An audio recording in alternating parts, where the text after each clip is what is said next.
رسول اللہ معراج رسول اللہ معراج رسول اللہ معراج رسول اللہ بلغ العلا بکمالہ کشف الدجی بجمالہ بلغ العلا بکمالہ کشف الدجی بجمالہ حسنت جمیع خصالہ صلوا علیہ وآلہ کوئی حد ہے ان کے عروج کی کوئی حد ہے ان کے عروج کی ثم صعد بھی پھر مجھے اور بلندی پر لے جایا گیا حتی اتی السماء الرابعۃ فاستفتح قیل من ھذا قال جبرائیل قیل ومن معک قال محمد قیل وقد ارسل الیہ قال نعم قیل مرحبا به فنعم المجیء جاء ففتح فلما خلصت فاذا ادریس فقال ھذا ادریس فسلم علیہ فسلمت علیہ فرد ثم قال مرحبا بالاخ الصالح والنبی الصالح. یہاں ملاقات ہوئی حضرت ادریس علیہ الصلوۃ والسلام سے. ثم صعد بی حتی اتی السماء الخامسۃ فاستفتح قیل من ھذا قال جبرائیل قیل ومن معک قال محمد قیل وقد ارسل الیہ قال نعم قیل مرحبا به فنعم المجیء جاء ففتح فلما خلصت فاذا ہارون قال ھذا ہارون فسلم علیہ فسلمت علیہ فرد ثم قال مرحبا بالاخ الصالح والنبی الصالح. ثم صعد بی حتی اتی السماء السادسۃ فاستفتح قیل من ھذا قال جبرائیل قیل ومن معک قال محمد قیل وقد ارسل الیہ قال نعم قیل مرحبا به فنعم المجیء جاء ففتح فلما خلصت فاذا موسیٰ قال ھذا موسیٰ فسلم علیہ فسلمت علیہ فرد ثم قال مرحبا بالاخ الصالح والنبی الصالح. چھٹے آسمان پر یہ حضرت موسیٰ سے ملاقات ہوئی. فلما جاوزت بتا جب میں آگے بڑھا تو حضرت موسیٰ روئے. قیل ما یبکی کا ان سے پوچھا گیا کہ آپ کو کیا چیز رلا رہی ہے. قال ابکی لأن غلاما بعث بعدی کہ مجھے اس بات پر رونا آ رہا ہے یہ نوجوان محمد صلی اللہ علیہ وسلم یہ میرے بہت بعد ان کی بعثت ہوئی ہے. يدخل الجنت من امته اکثر ممن يدخلها من امتی میرے بہت بعد آنے کے باوجود ان کی امت میں سے جنت میں داخل ہونے والوں کی تعداد میری امت کے مقابلے میں بہت زیادہ ہو. بہرحال اپنی امت کا خیال تو ہے. وہ شفقت جو نبی اور رسول کو اپنی امت پر ہونی چاہیے وہ ہے بتمام و کمال. اسے معاذ اللہ کسی حسد پر معمول نہ کیجیے بلکہ وہ جو احساس ہوا ہے اپنی امت کی محرومی کا وہ ہے کہ جس نے حضرت موسیٰ علیہ السلام پر یہ کیفیت طاری کی. ثم صعد بھی پھر مجھے اور بلند کیا گیا الی السماء السابعۃ ساتویں آسمان پر. فاستفتح قیل من ھذا قال جبرائیل قیل ومن معک قال محمد صلی اللہ علیہ وسلم قیل وقد بعث الیہ قال نعم قیل مرحبا به فنعم المجیء جاء فلما خلصت فاذا ابراہیم قال ھذا ابوک ابراہیم فسلم علیہ فسلمت علیہ فرد السلام ثم قال مرحبا بالابن الصالح والنبی الصالح. حضرت ابراہیم نے پھر استقبال کیا خوش آمدید صالح بیٹے اور صالح نبی کے لیے. ثم رفعت اب ذرا یہاں نوٹ کیجئے گا یہاں صعد تو نہیں آیا صعد بھی نہیں آیا رفعت. پھر مجھے اور بلند کیا گیا الی سدرۃ المنتہی. یہ سدرہ منتہا ہے جس کا ذکر ہے سورۃ النجم. اسی سدرۃ المنتہا کے پاس جنت ماوا ہے وہ جس کا وعدہ کیا گیا ہے جو ٹھکانہ بنے گی اللہ کے نیکوکار بندوں کا جس میں وہ رہیں گا ہمیشہ ہمیش. فادخلوها خالدین وہ بھی وہی ہے. پھر اٹھائے گئے حضور بیت المعمور تک. ثم اعطیت باناء من خمر واناء من لبن واناء من عسل.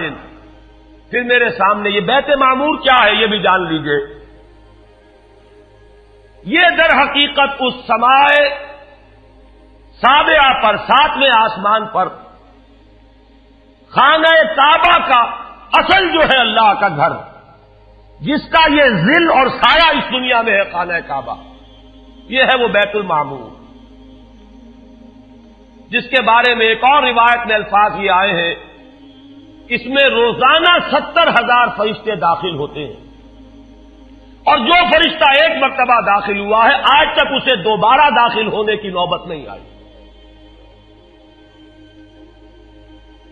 اسی طریقے سے وہ فرشتے ہیں جو طواف کرتے ہیں خانہ کعبہ کا. پھر جان لیجئے یہ ہماری نگاہوں سے مخفی عالم غیب کی ایک دنیا ہے اپنی جگہ، چاہے ہمیں نظر نہ آئے. پھر میرے سامنے 3 برتن لائے گئے، ایک دودھ کا اور ایک شہد کا اور ایک شراب کا. فاخذت اللبن، میں نے دودھ والا پیالہ اٹھا لیا. قال ہی الفطرہ، حضرت جبرائیل نے توثیق کی کہ یہ ہے اصل میں آپ کا انتخاب درست ہے، یہ فطرت ہے. فطرت اللہ التی فطر الناس علیہا، یہی جو فطرت انسانی سے قریب ترین شے ہے اس کا آپ نے انتخاب کیا. اتت انت علیہا و امتک، اسی فطرت پر اے محمد آپ بھی ہے اور آپ کی امت بھی ہے. ثم فرضت علیہ صلوات ال50 کل یوم. ایک اور روایت میں الفاظ آئے ہیں، اس میں اس کی وضاحت نہیں ہے کہ 3 چیزیں حضور کو یہاں عطا کی گئی. ایک تو 50 نمازیں جو فرض ہوئی، ایک دن رات میں 50 نمازیں، اور ایک سورہ بقرہ کی آخری 2 آیات جو تحفہ اللہ نے دیا محمد کو امت کے لیے صلی اللہ علیہ وسلم. آمن الرسول بما انزل الیہ من ربہ والمؤمنون کل آمن باللہ وملائکتہ وکتبہ ورسلہ. یہاں سے لے کر آخر تک فانصرنا علی القوم الکافرین تک یہ 2 آیات، یہ جنت کے خزانوں میں سے 2 خزانے ہیں جو شب معراج کو عطا ہوئے ہیں محمد الرسول اللہ کو بطور تحفہ امت کے لیے.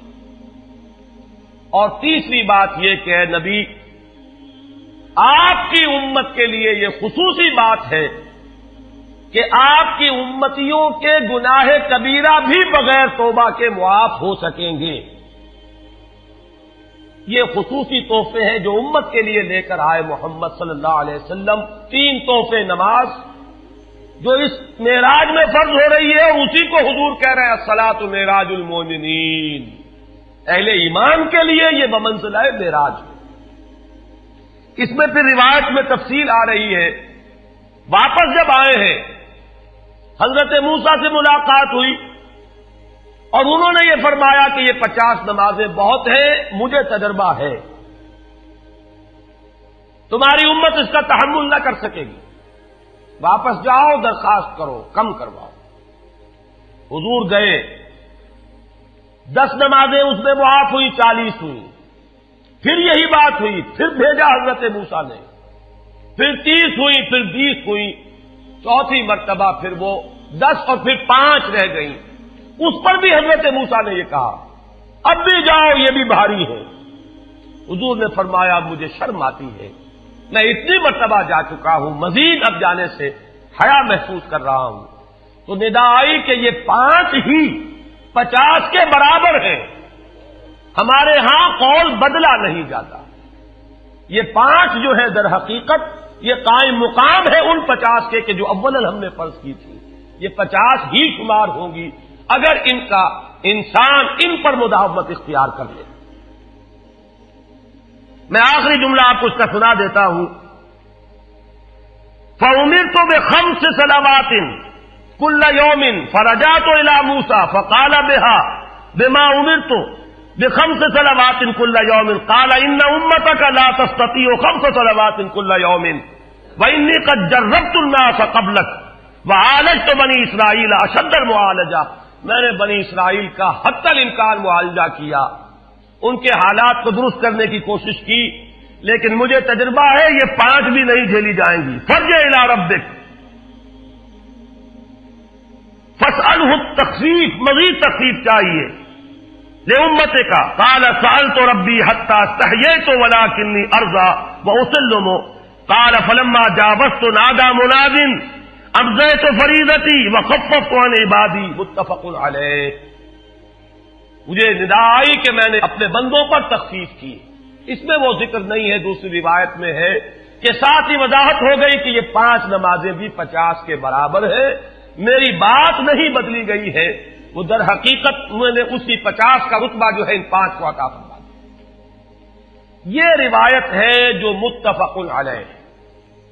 روایات کثیر، جنت اور دوزخ کے جو مشاہدات کرائے گئے وہ بہت تفصیل سے دوسری روایات میں، لیکن کسی اور روایت کا استناد کے اعتبار سے، اسناد کے اعتبار سے وہ درجہ نہیں ہے جو اس روایت کا ہے۔ باقی میں نے مسلم شریف کی روایات میں سے اور تفاصیل آپ کو سنائی ہے۔ یہ ہے واقعہ، پھر حضور واپس آئے ہیں، وہیں بیت المسجد اقصی میں آئے ہیں، پھر واپس تشریف لائے ہیں، اور اس کا میں بیان کر چکا ہوں دوسری روایات میں کہ وقت بالکل نہیں گزرا، کہیں روک دیا گیا ہے، پوری کائنات کو کہیں تھام دیا گیا۔ یہ بات تو وہ ہے جو آج سے پہلے بھی سمجھ میں آ سکتی تھی کہ شاید کسی ایک جگہ پر پوری کائنات کو روک دیا گیا، وقت بالکل نہیں گزرا کسی کے لیے۔ لیکن جیسا کہ میں نے عرض کیا، اس وقت تو یہ بھی سمجھ میں آتا ہے کہ سب کے لیے وقت گزر رہا ہو اور صرف محمد الرسول اللہ کے لیے نہ گزرے صلی اللہ علیہ وسلم۔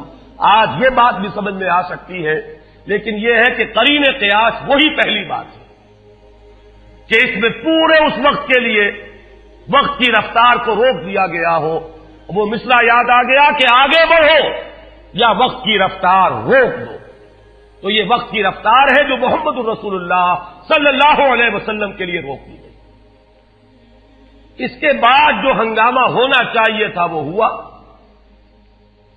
صبح جب حضور نے فرمایا کہ یہ میرے ساتھ واقعہ پیش آیا ہے، تو جو رد عمل ہونا چاہیے تھا وہ ہوا ہے۔ یہاں تک بھی ہوا ہے کہ بہت سے مومنین صادقین متزلزل ہو گئے، مشرکین نے، کفار نے بغلیں بجائیں کہ اب ہمیں موقع مل گیا۔ معلوم ہوتا ہے ابھی تک تو شک ہی کی بات تھی کہ ان کو کچھ خلل دماغی کا عارضہ ہے، اب تو ثابت ہو گیا، کسی شک کو شبے کی گنجائش نہیں۔ چنانچہ اب آپ اس کا اندازہ کیجئے، یہ واقعہ مکے میں بیٹھ کر بیان کیا جا رہا ہے، امتحان لیے گئے ہیں۔ اچھا اگر گئے تھے تو بتاؤ مسجد اقصی کے ستون کتنے ہیں، وہاں کی کھڑکیاں کیسی ہیں؟ حضور فرماتے ہیں، ایک حدیث موجود ہے کہ میں گھبرا گیا، اس لیے کہ کس کو یاد رہتا ہے؟ مسجد اقصی میں جا کر حضور ستون تو نہیں گن رہے تھے، لیکن یہ کہ جب پوچھا جا رہا ہے تو مجمع میں تو ہو سکتا ہے کہ تالی پٹ جائے کہ اچانک اللہ تعالی نے میرے سامنے مسجد اقصی کو کر دیا، اب میں دیکھ کر بتا رہا ہوں اور لوگ دنگ ہو رہے ہیں۔ اب دیکھیے وہ مشاہدہ جو میں نے عرض کیا تھا، مشاہدات بے شمار ہیں۔ جنت سامنے لے آئی جاتی ہے اور آگ سامنے لے آئی جاتی ہے، جہنم سامنے لے آئی جاتی ہے، مسجد اقصی سامنے لے آئی گئی ہے، جن میں سے ہر سوال کا جواب حضور نے مشاہدے سے دیا۔ اسی ضمن میں وہ واقعہ آتا ہے کہ حضرت ابو بکر کے پاس گئے لوگ دوڑے دوڑے، وہ یہ سمجھتے تھے کہ اگر یہ پالا ہم مار لیں تو پھر ہماری جیت ہے، ابو بکر کو اگر ہم متزلزل کر دیں تو پھر گویا کہ ہمارے لیے کوئی اور پرابلم نہ رہے گا۔ روایت میں آتا ہے حضرت ابو بکر نے بھی سن کر ایک دفعہ جھرجھری لی ہے، لیکن صرف ایک سوال کیا، کیا واقعی وہ یہ فرما رہے ہیں؟ لوگوں نے خوش ہو کر کہا، تالیاں بجائے، ہاں ہاں کہہ رہے ہیں، چلو ہم لے چلتے ہیں۔ انہوں نے سمجھا کہ ہمارا وار جو ہے کارگر ہوا ہے، واقعی کو تزلزل ہے، لیکن اگلا جواب ابو بکر کا یہ تھا اگر وہ کہہ رہے ہیں تو 100% درست کہہ رہے ہیں۔ میں روزانہ یہ مانتا ہوں کہ فرشتہ آسمان سے ان کے پاس آتا ہے، تو اگر ایک مرتبہ انہیں آسمان پر لے جایا گیا تو یہ کون سی بعید ہے؟ یہ ہے وہ دن کہ جس کے بعد صدیق اکبر شمار ہوئے ہیں ابو بکر صدیق۔